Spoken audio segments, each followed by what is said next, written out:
Has someone ever tried to make you feel guilty for choosing yourself? They say every family has a pattern, one person who lights the fireworks and another who quietly sweeps the ashes afterward. In ours, Tara was the spark and I was the broom. I spent most of my life convincing myself that being the bigger person was noble, not exhausting. That illusion ended at my own engagement party, under fairy lights that I had chosen and paid for, when my sister stood up with a champagne flute in one hand and a grin that looked rehearsed. She tapped the glass, cleared her throat, and announced in a trembling, camera-ready voice that she and her husband were expecting a baby. Then she smiled at me directly, deliberately, and said, "Guess I took the spotlight again." The room erupted in that awkward kind of laughter that sounds like relief. My father's face glowed with pride, my mother clutched her pearls and gasped, and someone at the back shouted, "Double congratulations."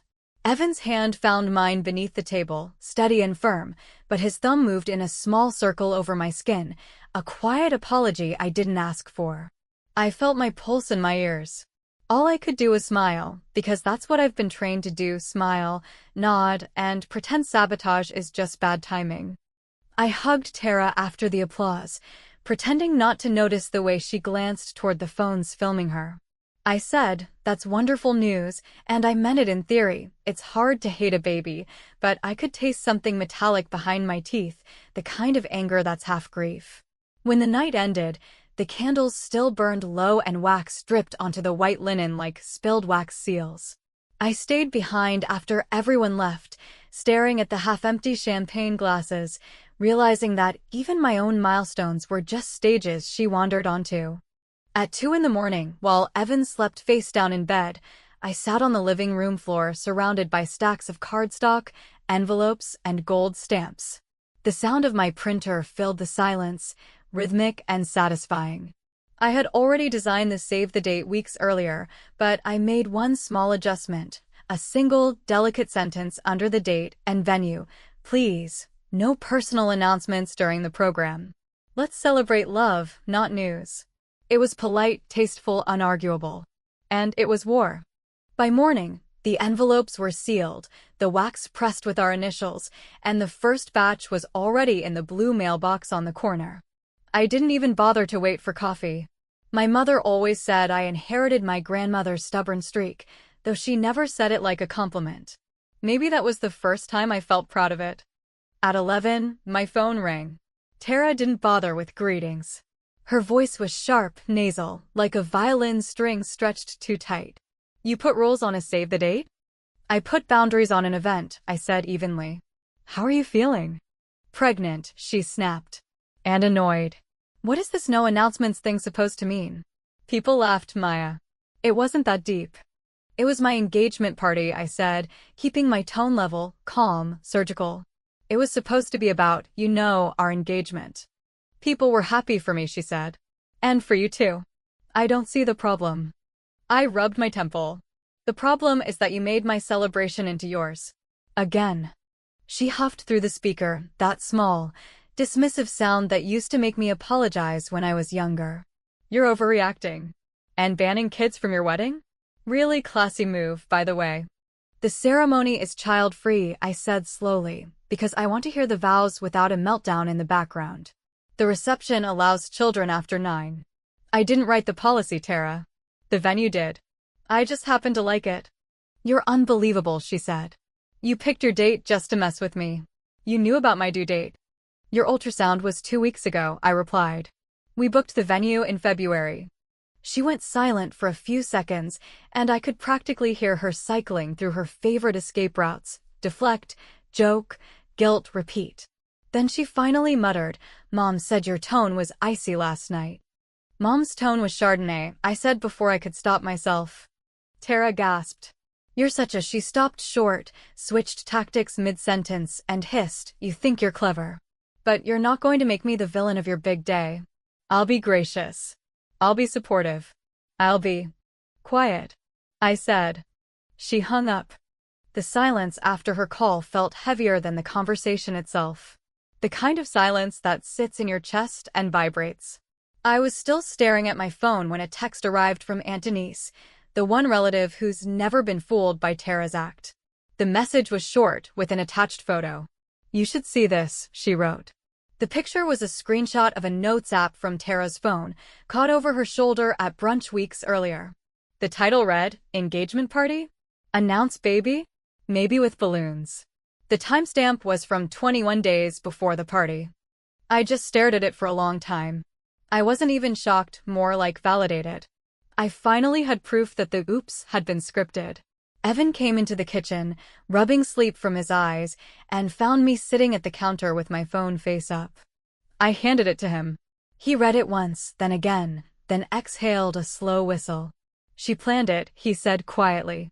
"She planned it," I echoed, not sure if it felt like victory or nausea. He poured coffee, set a mug in front of me, and asked, "What do you want to do?" I took a sip, the bitterness grounding me. Not scream. Not cry. Just stop letting her write the story. "So, boundaries," he said with a faint smile. "Adulting 101. "Exactly," I said. But this time with paperwork. By evening, I was on the phone with the wedding planner, calmly requesting a new clause in every vendor contract. No unscheduled speeches, stunts, or announcements without prior written approval from the bride. She paused, then said, "That's unusual." "I'm unusual," I replied. "And extremely organized." When I hung up, I felt something shift, small, quiet, final. For the first time in years, I didn't feel like the supporting character in Tara's spotlight. I felt like someone who finally understood that peace isn't the absence of conflict. Sometimes, it's the refusal to perform for someone else's applause. And as I went to bed that night, I didn't check my phone again. I knew Tara would call. I knew she'd find a way to twist this. But I also knew one thing with absolute certainty: she had underestimated how far I was willing to go to protect my happiness. The war had started with a smirk, and I wasn't planning to lose it with a smile. When the sun climbed over the roofs and lit the kitchen tiles in a clean slice of white that made everything look honest whether I wanted it or not, my phone began its predictable chorus of family diplomacy. Because in our house, the fastest way to avoid a real conversation has always been a group text loaded with passive-aggressive cushions. And my mother led with a masterpiece about how last night was emotional for everyone and how the best course would be for me to call my sister and reaffirm sisterhood so we could reset the vibe before the bridal shower, which translated neatly into "please swallow the insult" and label it sentimentality, so we do not have to admit we let it happen. While my father chimed in with a note about how the save-the-date language felt icy and might upset grandparents who prefer open celebrations, and although he will never admit it, that man would rather pay a cancellation fee than sit through 15 minutes of tension that might make him put down his fork. I stared at the thread, felt the tide of old guilt climb my ribs like ivy, and called Aunt Denise instead, because she is the only adult in our gene pool who believes boundaries are not exotic birds that disappear if you clap too loudly. Aunt Denise listened without interrupting, then said in that soft librarian voice of hers that sounds like velvet wrapped around a gavel that the screenshot she sent me was not a one-off, but the tale of a much longer kite of plans. Because during Manicure Monday, she had watched Tara workshop 3 separate, spontaneous, reveal ideas with the nail techs, which meant my sister had not slipped, she had aimed, and that difference matters when you decide how sharp your response should be, and I realized with a steadiness that surprised me that my job was no longer to convince anyone that I was reasonable. My job was to make unreasonable behavior unprofitable. So I started with infrastructure, because sabotage thrives in gaps and I am good at filling them, and I rebuilt the RSVP site that had been a basic registry link into a tidy little gatehouse with polite teeth, where every change request left a digital fingerprint, every bulk email funneled through a single address that forwarded copies to me and the planner, and every calendar event sat on a shared public page that stamped time zones and locations in a way even the most determined confuser would struggle to hijack. And I added one more quiet feature I did not advertise, an alert that pinged me whenever a guest used a blind carbon copy to propose a new plan to a subset of the list. Because I have learned that people who love a spotlight also love a secret corner the light somehow misses. The first ping arrived before lunch, which felt almost rude in its confidence. a tidy little message from a free account that still carried my sister's voice like perfume on borrowed clothes, inviting ladies close to mama-to-be to a casual baby sprinkle on the exact evening of my rehearsal dinner, with a cheery note that the dinner could be trimmed to a quick toast so the family could pop over after, and the guest list included my bridesmaids, my mother, and 3 of Evan's aunts. And the email subject was a grinning 2 birds, 1 evening, which told me she had not only aimed, she had measured the distance and brought the right shoes.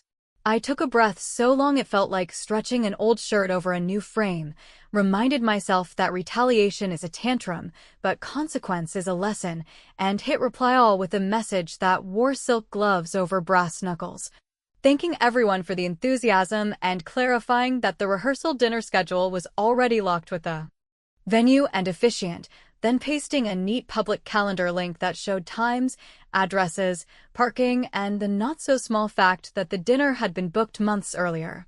And I added a cheerful line about how I had moved my own hair trial to avoid overlapping with my sister's brunch, which was technically true because I had moved it by 10 minutes. And I closed with a gracious offer to send over a list of Saturdays in late autumn that would be perfect for a sprinkle when my sister felt up to it. The responses arrived like a breeze through blinds, quick and whispering, a chorus of "thanks for the clarity" and "the calendar is so helpful" and "looking forward to rehearsal," followed by a final note from my mother that said she was confused why there had to be public links for family matters, which I ignored because confusion is her favorite form of influence, while from Tara came nothing for a full hour, and then a single line that dropped into the thread like a coin into a quiet well. Not to the group, but to me directly, asking if I had time later to chat about guest shuffling and some sensitivities on Evan's side, which I let marinate while I forwarded the blind carbon copy headers to the planner and double-checked the vendor clauses now freshly initialed like little shields on every page.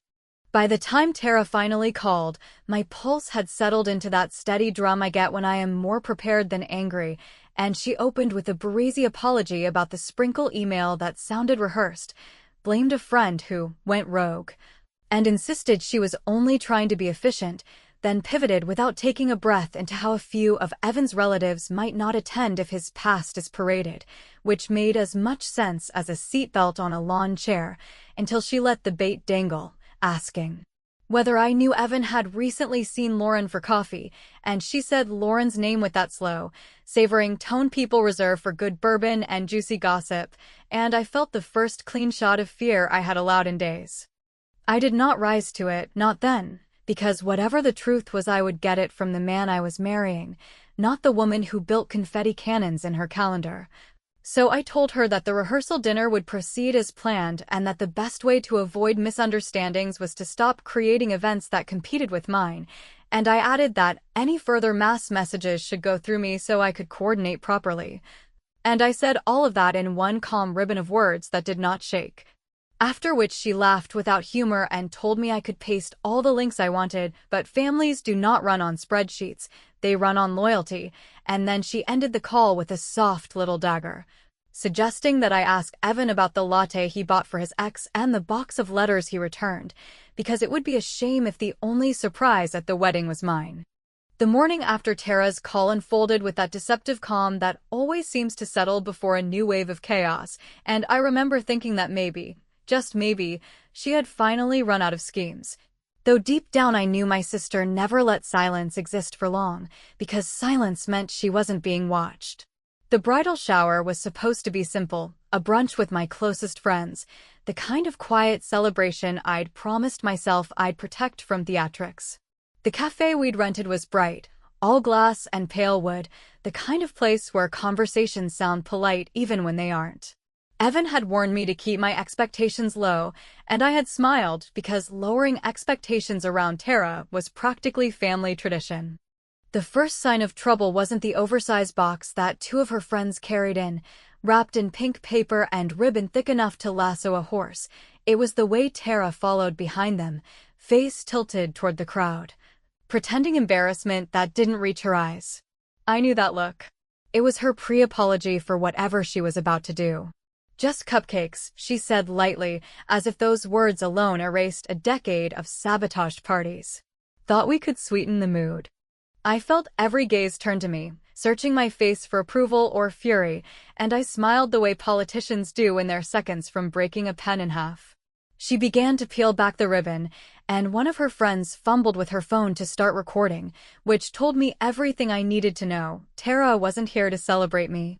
She was here for her audience. But what Tara didn't know was that I had already called the bakery earlier that week, after the RSVP logs had shown her trying to confirm a last-minute order under my event name. The manager, a woman with the soothing authority of someone who has seen every flavor of Disaster Bride, confirmed that the order contained a small gender reveal moment. I had asked her to deliver it anyway, just slightly altered. So when Tara lifted the lid of the giant box and nothing happened, no pink or blue confetti, no squealing soundtrack of performative joy, just a small pile of beige tissue paper and a neat white card resting on top that read in elegant navy script, "Not today." The room went still. For 3 perfect seconds, I watched her confusion melt into disbelief, then into a sharp, embarrassed laugh she couldn't quite control. "Oh," she stammered, "it must have been rescheduled?" I offered, my tone syrupy enough to sound innocent. I reached for the card, held it up for the crowd, and said, "Actually, this is perfect timing. There's a note inside." I unfolded it with the kind of dramatic care she usually reserved for her performances, and read aloud the message I had written to myself that morning but signed from the universe, in honor of new beginnings. "A donation has been made to the City Hospital NICU Fund. Because every baby deserves a quiet start." For the first time in our adult lives, I watched my sister lose a room. The laughter that followed wasn't cruel. It was the kind of warm, communal release that shifts the air from tension to relief. People clapped. Someone even said, "That's so thoughtful." Tara's smile looked painted on with a trembling hand. She nodded, pretending to share the joke, but her eyes were wild and glassy. She stayed just long enough to cut a cupcake in half and declare it delicious, before claiming nausea and leaving early. When the door closed behind her, the atmosphere lightened as if someone had cracked a window. My friends leaned closer, whispering admiration disguised as gossip, and I let them, because for once the chaos hadn't swallowed me whole. It had pivoted, clean and deliberate, toward her.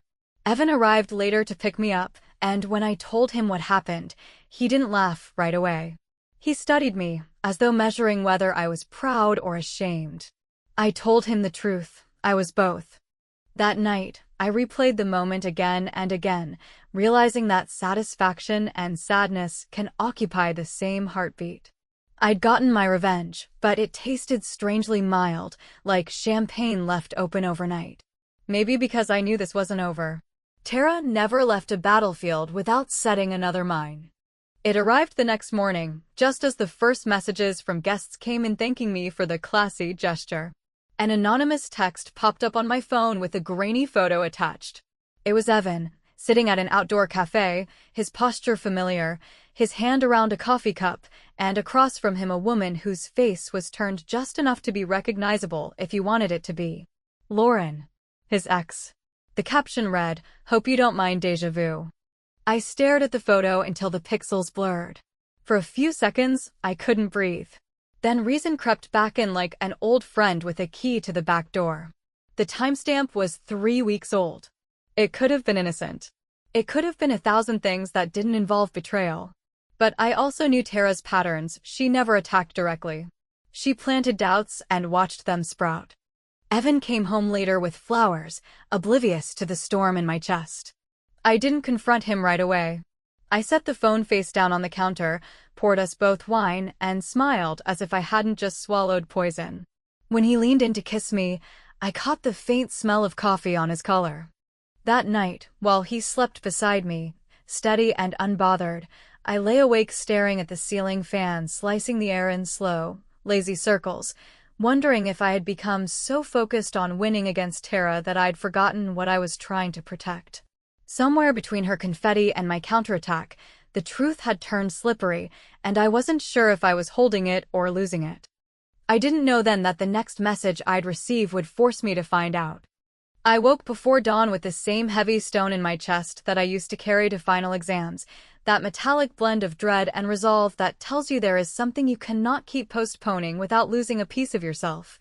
And while the sky slid from charcoal to the soft blue of a bruise healing, I brewed coffee I did not really want, set the phone with the grainy cafe photo between us like a witness on the table, and waited for Evan to walk in, rubbing sleep from his eyes, at which point I asked him, not accusing and not timid, to tell me everything about the latte, the letters, and the woman whose name my sister had rolled around like a mint in her mouth. He did not grandstand or flinch, which mattered more than I wanted it to, and he told me that Lauren had asked to meet because she had found a small box of old cards and a watch his father once gave him, and that the cafe was neutral ground chosen to avoid noise at our place, and that the conversation was curt, civil, and final. And then he pushed his phone across the table with the trust of a man either very honest or very stupid, and let me read the brief string of messages that arranged the return and nothing more. And when I asked why he had not mentioned it, he admitted he had not wanted to give oxygen to a ghost when we were finally building a home with walls that did not echo. The proof was there in timestamps and receipts and the mundane flotsam of truth that liars never seem to have, and yet I could still feel the fine grit of doubt between my teeth, not because he had earned it, but because my sister had learned to season every family moment with just enough insinuation to make swallowing joy feel risky, which is its own kind of theft. I thanked him, not perfunctory but grateful, and I said I needed to take a walk before I called anyone, and he nodded once like a person who knows better than to block a flood with his hands. And I went out into the cool morning where the neighborhood sprinklers hissed their little metronomes and let the steam leave my head in long lines until anger softened into clarity, because there is a difference between being manipulated and staying manipulated. And I was finished with the latter. By mid-morning, Aunt Denise was at my kitchen counter with a legal pad, a mug of tea, and the air of a woman about to audit a myth, and she laid out the careful, non-judgmental observations that only relatives who listen for a living can collect. Noting that the timeline Tara had been casually advertising at dinners did not agree with the calendar of events she could verify. From the weekend Tara claimed she felt the first wave of nausea to the appointment dates she had bragged about to her hairdresser, which would be farce if it were not the prelude to my wedding, and Aunt Denise, in that velvet gavel voice, suggested that I send a single call message to the family with the true schedule for the rehearsal, the ceremony, and the reception, and include the smallest possible clarification that Evan's coffee errand had ended weeks ago with the return of heirlooms and nothing romantic, thus clearing the fog without lighting a match near any fuse. I knew what she was really proposing, which was to slide a mirror onto the table and let people see what they had been clapping for, and I will admit that the tactic scratched some vindictive itch deep in me that had not been satisfied by cupcakes or beige tissue notes. So I wrote the update as if I were my own publicist, steady and human and free of adjectives that could be read as gloating, and I posted the shared timeline link that our planner had already loved for its efficiency. And I dropped one paragraph in the middle about how Evan had wrapped up a small errand with an ex several weeks earlier to return a family watch and old letters, and that we were grateful to close that loop before vows that deserved clean air. And I did not mention the photo or the anonymous caption or my sister's pointed insinuations, because a good consequence does not need a narrator, it needs a spotlight, and I had already installed those. Within the hour, a wave of replies washed back that sounded exactly like good sense usually sounds when people are relieved of the burden of pretending they do not see what they see. A string of thank yous and cannot waits, and one from my mother that insisted she had never doubted Evan, which was generous and untrue in equal measure. And then, delayed but inevitable, a private message from Tara surfaced that accused me of weaponizing calendars to embarrass a pregnant woman, which is a very specific complaint for someone who had arrived at a brunch with a confetti cannon disguised as kindness.